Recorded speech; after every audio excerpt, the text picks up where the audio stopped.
อย่าฝ่าวเบื่อกันเด้อทุกคนเปิดคลิปมามื้อนี้ก็สิไปตลาดคือเก่าบ่เว้าหลายนะสตาร์ทมอไซค์ไปเลยระหว่างทางก็สิให้ทุกคนเบิ่งบรรยากาศดีแฮงเนาะดีงามพระราม8ขับรถไปบ่ฮอด10นาทีก็ฮอดท็อปเป็นที่เรียบร้อย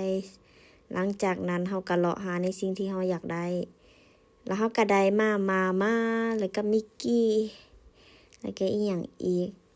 หายังบ่เจอก็เต้นไปอย่าไปเครียดกับชีวิตเนาะโอ้ยจังแม่น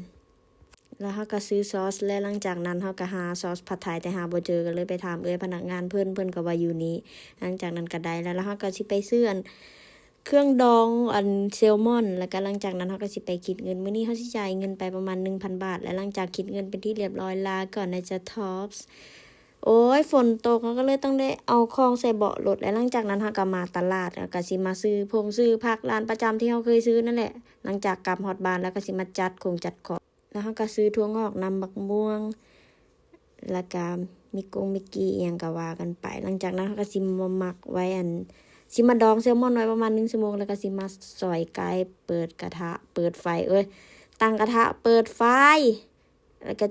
คั่วไก่ให้มันสุกแล้วก็ใส่กุ้งพอได้ที่แล้วก็ใส่ไข่ไปแล้วก็ตั้งกระทะ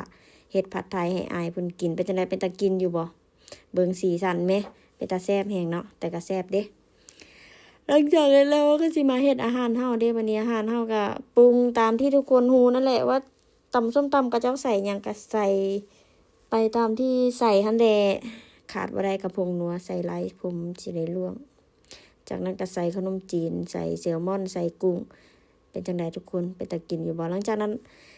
เฮาก็สิมากินข้าวมาเด้อมากินข้าวเช้านำกันบ่แม่นมากินข้าวแลงนำกันเด้อผักกับก็มีหลายแฮงทุกคน